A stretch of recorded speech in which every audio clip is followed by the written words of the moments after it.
You know what I'm talking about? I do. So Good. Yeah, if you go to my YouTube channel and go to Dr. Doctor, you can see that.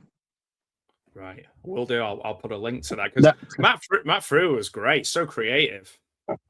Yeah, he was great in that Stephen King's The Stand. Yeah, if you remember that. Yeah, wasn't he in? I could be wrong, but wasn't he in Flight of the Navigator too? He could have been. I don't know.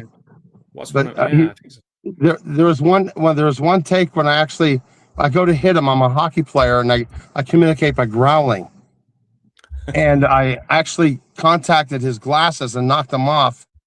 And then they used it as a blooper later on in like NBC's or whatever bloopers. Right. Oh wow. Yeah, those blooper shows used to be they're not as good now because it feels a little bit staged, but the old ones that they used to do where you'd see bloopers and things, were always really, really good from the sitcoms and that they show. I used to really enjoy those, especially the ones from America. Yeah. And the guy that played my brother in Dr. Doctor, his name's John Lacey. We ended up working together on Joker too. He was one of the guards and I was one of the prisoners. And when he saw me in the makeup trailer, you know, he's like a well-trained actor, and he's directed movies, and he's gone on to like, you know, dramatic and Shakespeare kind of stuff. And I've always been like the oddball, being stupid on Facebook and with my stupid videos and stuff. He's never taken me as a serious actor.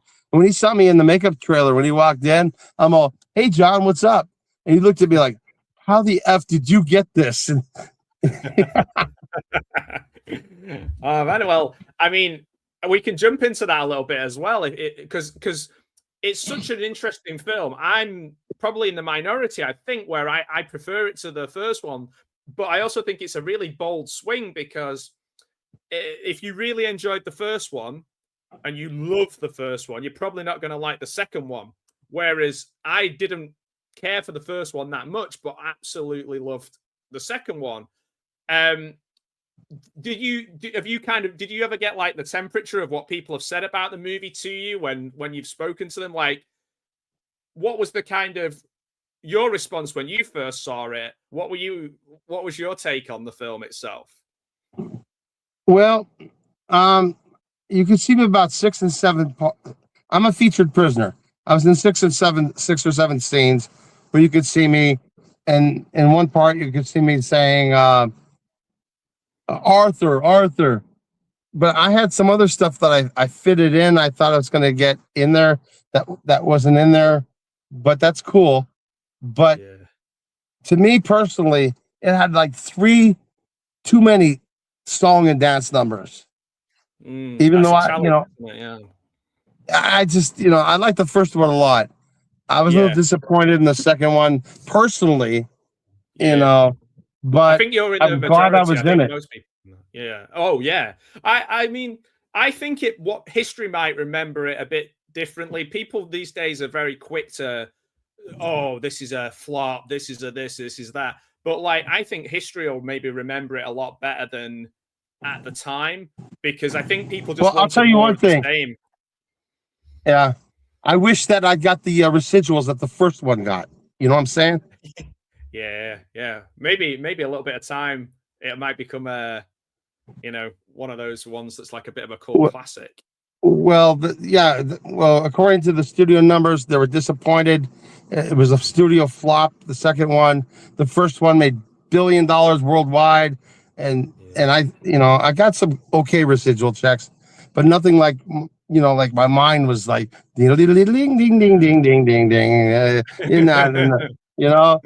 but I'm in there, and I did a lot of the director. He's the same guy that did the Hangover movies, Todd. Yeah, Todd Phillips. That's right. I just started. Here's a little thing. When I first went in to go for the wardrobe rehearsal on camera, I went in as character, and they suggested that what we should do is look at these videos that they sent us of real life psychiatric patients in the 80s, where they used to drug them and keep them like a zombie-like level, but they had their weird twigs, the twerks or whatever, ticks. So I adapted what I watched with them and what they told me, and I had this like stupid, retarded. I made a retarded kind of character, like just a dumbass, a simpleton. So I just started improving left and right. It's what I do to try to get on camera and do stupid things. And he let me do it. Some stuff made it, and some stuff didn't make it. Wow. You know what I mean? Confidence because I mean, so I guess you have to have a lot of confidence to do that on, such a big project as well. Is that something that you just do naturally? Yeah, I always try to do something different to keep me, well, let me just go back. So when we were doing the wardrobe rehearsal, they had this like violin music playing, and they had a full crew just to do this wardrobe thing. They took 3 prisoners at a time, and they lined us up, and I just started doing weird stuff.